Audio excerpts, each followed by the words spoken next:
जिउतिया पर्व के बहुत बहुत बधाई एवं शुभकामना। जिउतिया पर्व के पौराणिक कथा। एक नगर में राजा रानी रहत रहेलो। रानी के 7 साल के एक बेटा रहले।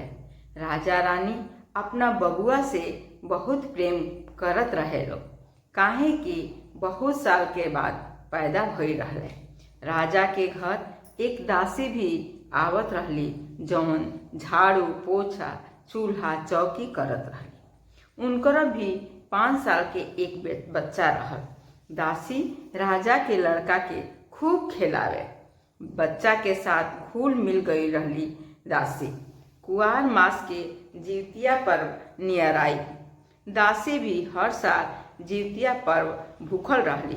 विधि विधान से जीत बाबा के पूजा करत रहली। दासी के भी 5 साल के बेटा रहले।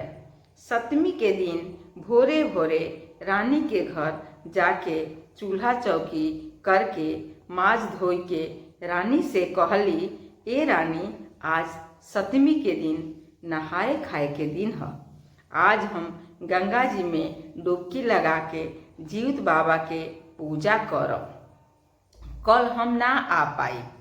जीउत बाबा से प्रण करब कि हम निराहार व्रत करब। रानी से कहली और गंगा नहाए हम जात बानी। रानी के आदेश पाके दासी चल दिहली।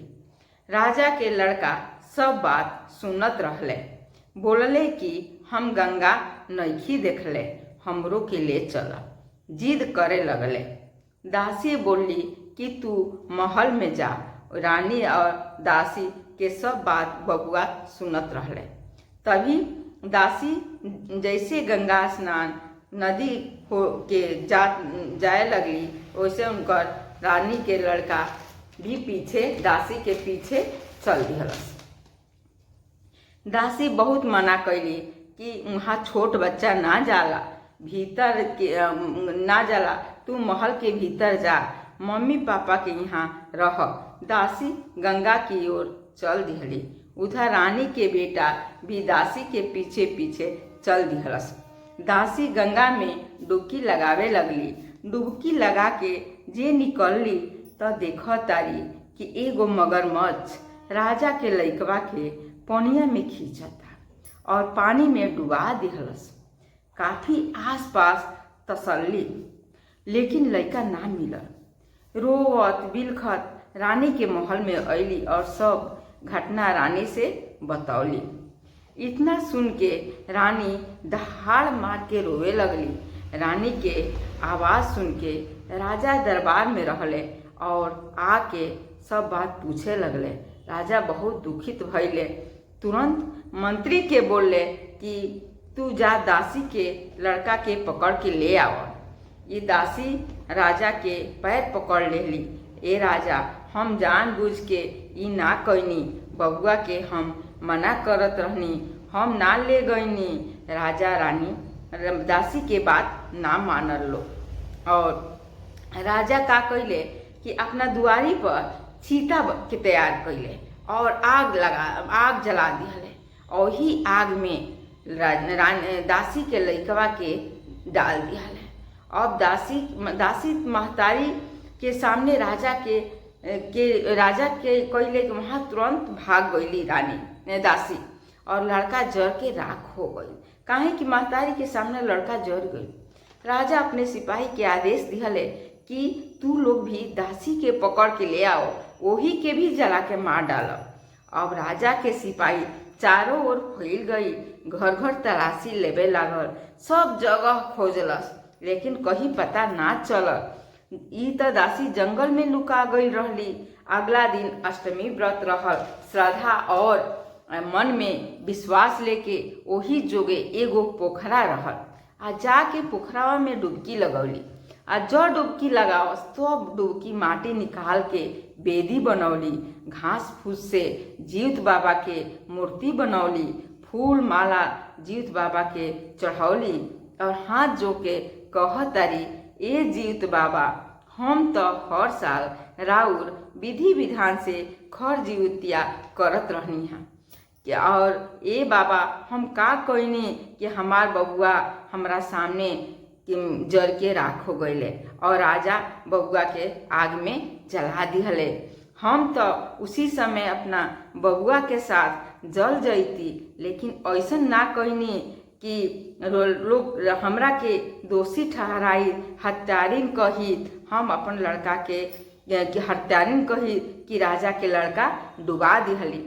अब इतना सोच के अपना के सही साबित करे खातिर हम जंगल में लुका गईनी। रौरा से कहतनी ए बाबा आप भगवान हई, हमार कौन चूक के राजा मिलवाले कि हमार को उजाड़ दिहले।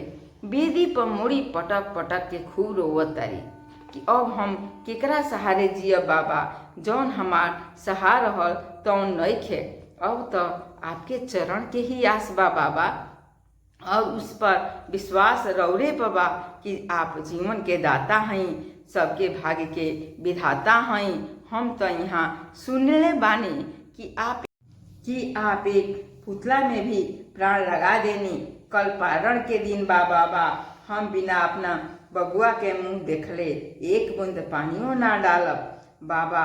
अब जी हम का करब बाबा। दासी के करुण पुकार सुन के बाबा रात में दर्शन दिहले, कहले कि हे बेटी तहार बबुआ जियत बाड़े और राजा के नगर में ए गली से ओ गली घूमत तारे। अचानक उठ के कहत तारी ए बाबा ई कैसन मजाक होता, हम का देखतनी। हम अपना आँखी से देखने कि हमार बबुआ के राजा रानी आग में डाल दिहले। भोरे भोरे राजा रानी कुर्सी लगा के दरवाजा पर बैठे रहे लोग, तो देखत रहे लोग कि चीता में से जो राखी में से दासी के लइकवा निकल के राजा रानी देख के बड़ा चकित हो गई लो और कहे लागल लो ई तो लइका के हम जला देले रहनी, ई लइका कहाँ से निकल के आ गई। तब तक जीवित बाबा साधु के वेश में राजा के यहाँ पहुँच गईले, खड़ा हो गईले, पूछे लगले कि ए राजा रानी काहे परेशान होवलो। राजा आपन सब बीतल बात सब घटना बाबा के बता दिहले और कहले कि कैसे ई लइका जीवित हो गई। ई लइका के तो हम अपना हाथ से जला देहनी, राख में से कैसे लइका जीवित हो गई। राजा के बात सुन के जीवित बंधन बाबा कहे लगले ए राजा तहार दासी पर जीवित बाबा के आशीर्वाद बाटे, ओकरा और ओकरा लइका के केहू कुछ ना बाल बाका ना कर सकी। ई तहार भ्रम रहे कि तू दासी के लइका के जरा दिहला।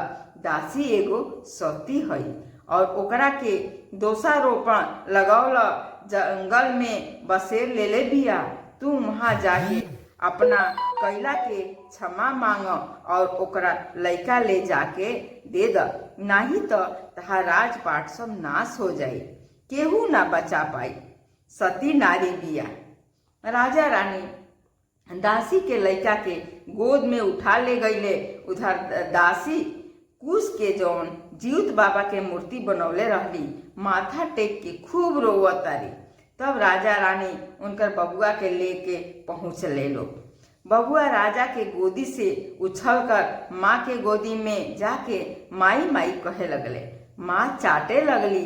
राजा रानी माफी मांगे लागल लोग, पैर पकड़ लिहल लोग दासी के और बोले तहार बबुआ मिल गईले, हमार कुछ ना चाही।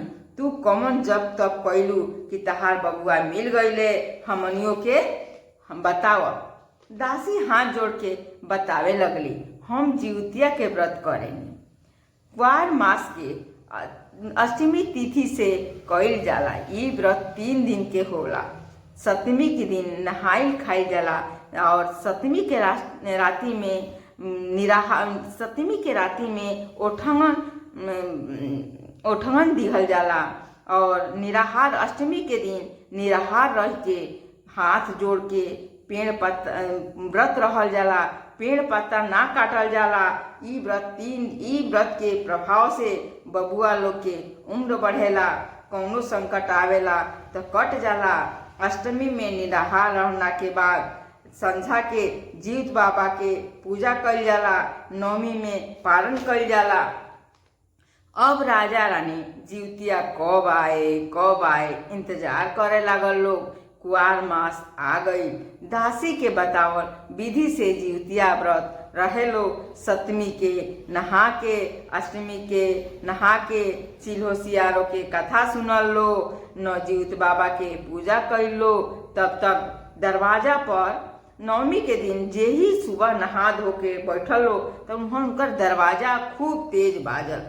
अब बबुआ तेज बजौले, बबुआ के अब जाके खूब तेज से खोलत लो दरवाजा। त देखत लो कि हमार बबुआ खड़ा भइल, बड़ा खुश भइल लो।